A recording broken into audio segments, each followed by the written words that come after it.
can take this too literally and you're going to be glad. But they said anybody who would not enter into the covenant was put to death. Now, that's how intense those Jews were. I was like, woo! You know, we don't deal with things by putting people to death now, but we're under the new covenant. But the intensity, you see the intensity of that? You know what? Nobody's out of this. Nobody gets out of this. If you're part of Israel, you're in the covenant. And if you refuse to make the covenant, you're saying to God, God, I'm not interested. And that was intense. That was intense. Now, what I want to do first, before I introduce some of the things that we're going to be talking about in the covenant, I want to break down the characteristics of this covenant. What was the promise these people made to God as a body of people? Look at the first part. Look at verse 9. And he gathered all Judah and Benjamin and those from Ephraim and Manasseh and Simeon who were residing with him. Listen to this, for great numbers had deserted to him from Israel when they saw that the Lord his God was with him. Wow, you know what that was? This covenant was a response to what God was already doing. It was a response. You know, if you're going to make a covenant so you can get God to do something, you're starting on the wrong foot. If you pray to get God to do something, you're starting on the wrong foot. Now, we all want God to do something. There's no doubt, and there's nothing wrong with that. But if that's the starting point, that's going to be, you're going to be frustrated. They said, look what God is doing with Asa. They deserted the other half because they saw God was moving with Asa. And they said, I want to be where God's working. They were responding to what they saw God doing. You know what? We shouldn't seek God because of what we hope He'll do. We should seek God because of what He's already done. I mean, we're on a Thanksgiving day. This is a day we're going to celebrate and give thanks to God. You know, if we're going to seek God, let's seek Him for what He's already done. If you can't think of anything that God has done, look back to the cross. That ought to give you enough to be thankful for the rest of your natural life. You shouldn't have to need anything else. God destroyed death. He destroyed the penalty of your sin. He shut hell and He opened heaven for you on the cross. And if that doesn't give you reason to be thankful, you've got some issues. If you can't be thankful about that, listen, and I'm serious, there are times when I'm not really feeling particularly thankful about that. And I have to go to God and say, God, my heart is getting hard. God, I've gotten so distracted with everything else, I don't even see the cross anymore. And it's not moving me anymore. And if you're like that, listen, we all can get like that. Come to Him and say, God, listen, my heart is frozen. God, I haven't felt anything for the cross in a long time. God, renew me. I'm broken inside. It's cool to come to God like that. That's how He wants you to come. He doesn't want you playing games, playing pretend. If you've lost your passion for Him, come back to Him and say, God, I need you to renew me. I'm broken. I need you to renew that. And that happens when we get tired sometimes. It happens when we get discouraged or we go through trials. Sometimes we lose sight of the cross. But listen, let me tell you something. We need to come to God because of all that He's already done. Look at what He's done in your life and in your family. Look at the new little babies that we have. Look at the new families that we have. Look at the relationships that have been created in this body. Look at the people who have been touched through this ministry. Look at the things He's done for you. And let's come to God and say, God, you have done so many things for us. We're standing on the platform of gratitude. We're coming because we know you're able. If you've done it before, you can do it again. You can do it again. And so, God, we're coming based on that. Now, the next thing, well, Paul writes in Romans 12, he says, in view of God's mercy, give yourself as a living sacrifice to God, right? In view of God's mercy, because of all that God has done, give yourself to Him. Why should you commit yourself to God? Not because of what you hope He'll do, but because of what He's already done. Now, the second thing about this is in verse 10. They were gathered at Jerusalem in the 3rd month of the 15th year of the reign of Asa. This was a specific day, a specific time. This covenant was intentional. This was not, we really need to make a covenant with God, and we need to all just kind of think about that, and maybe one of these days, we need to kind of get it right with God. No, this was a specific day, a specific time, a specific place. They got together and said, it is time to say this to God together.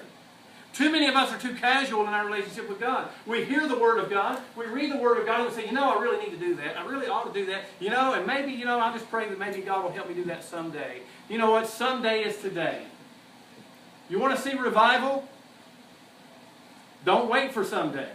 Someday is today. Today is the day to seek God. That's why it says, today is the day of salvation. It's time to seek the Lord. Stop putting Him off. Stop saying someday and say today. They were intentional and purposeful. It's not okay to be casual about this.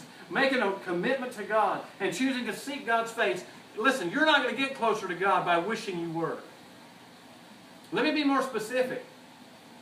Do you want to be better at praying? I'm going to give you the mystical secret for improving your prayer life. Are you ready? It's deep. Pray.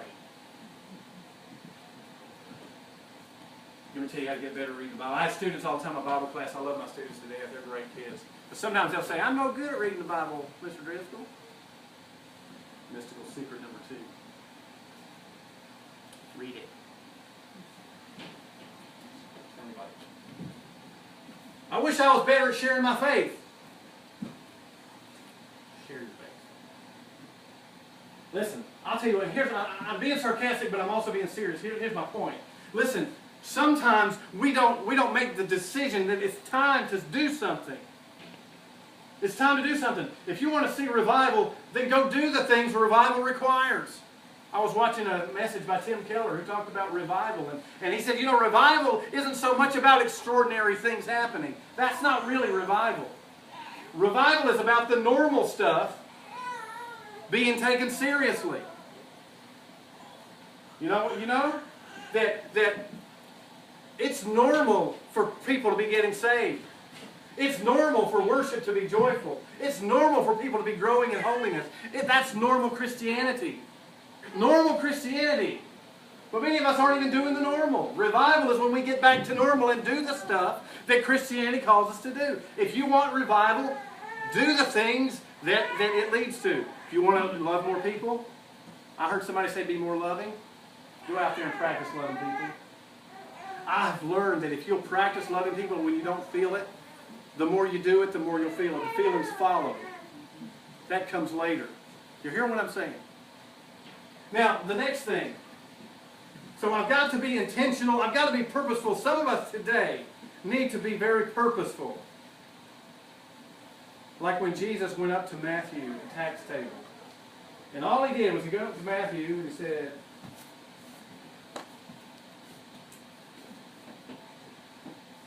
follow me.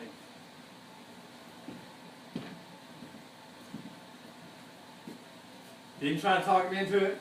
Didn't try to butter him up. He just said, follow me, and walked off. Peter got up and left his job to follow Jesus. He was intentional. He could have sat there and said, well, let me give that some thought. I'm going to meditate on those words, follow me. I'm going to really reflect on what he said.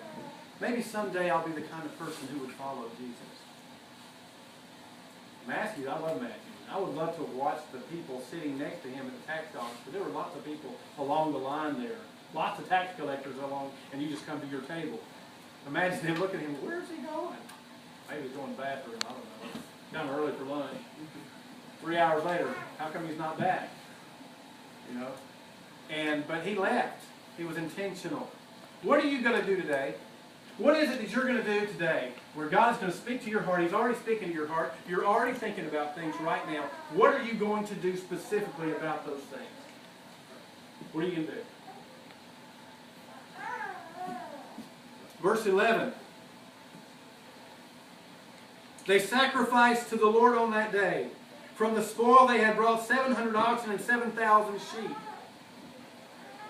And I was going to say the covenant was costly, and it is. But I saw something as I was reading that struck me even more, and I want to share that with you. Can you imagine? This is going to be gory and gross, and I know we're about to eat, so I won't go into too much detail. But this was a mess.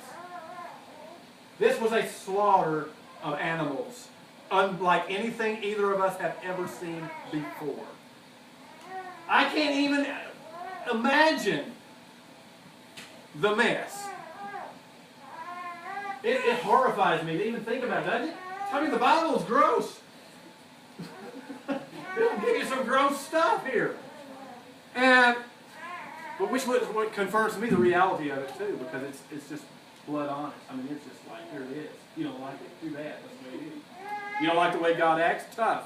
He's the only God you got. Deal with it. And so, you've got this mess. You know what? Making a covenant with God is going to be messy. You're going to mess things up. You're going to fall, you're going to trip, you're going to stumble, you're going to have to make some sacrifices, you're going to try some things that aren't going to work, you're going to have some issues with people, they're going to frustrate you, and you're going to just go into all this kind of stuff. And the devil will say, you ought to quit, because, it's supposed to be perfect. Following Jesus is supposed to be much neater than this. Absolutely not. Following Jesus is messy business. It is dirty. You mess up. You have questions. You have unanswered questions. You have problems. And you have things that you don't know why they are the way they are. Are you willing to endure the mess for the reward that comes after it? Are you willing? You're willing to get messy in following Him? Verse 12. And they entered into a covenant to seek the Lord, the God of their fathers, with all their heart and with all their soul. Guys, the covenant was a wholehearted commitment. This was not a casual, we'll see what we can do about it thing. This was my entire heart is committed to seeing this covenant through. If you really want to experience what God has for you, that's the way you have to come to Him. Jesus would always say that to His disciples. Look, if you're going to follow me, you've got to deny yourself. Take up your cross daily and follow me. He said you've got to hate everything else in your life in comparison of your love for me. He said no one can follow me who doesn't give up everything he has. Everything he has. Everything he has. You hear what I'm saying? Is that this is what it takes. If I'm going to make a covenant with God, if I'm going to make a promise to Him, it requires a total, I'm either all in or I'm all out. I love the story of the widow with 2 mice. The widow with 2 mice. She comes and puts these two little copper coins that amount to a half a penny. Half a penny. And she puts it in and you can barely hear it hit the bowl when it goes in. And then all the Pharisees are coming by and throwing in their leftover cash that they didn't spend at Walmart. And the stuff that was left over from all the party last night. And they kind of, well, I don't need this. I throw it in the change jar, might as well give it to God. So they throw it in. Sounds really good to this loud. And this widow threw her little half penny in, couldn't even hear it. And Jesus said she put in more than all of them because she gave everything she had. You see, that's in God's economy. That's how He measures things. He doesn't measure by how many zeros are on the other end of that dollar sign. He measures by the content of your heart. What is it? What have you put in your heart to God? We've got enough people giving their leftovers to God today. We've got enough people giving God what I didn't want anyway. Kind of like the person that gives their junk to charity simply because they don't want it, even though it's in terrible shape. No human would ever want to wear it, and they throw it in there. It's more than a garbage collection. And here's the thing, this widow gave the best she had. And Jesus was blessed by that. He was moved by that. And He's moved when you give the best you've got. Some of you are giving the very best you've got, and you don't think it's much. I want you to know He's not looking at it that way. He is so proud of you.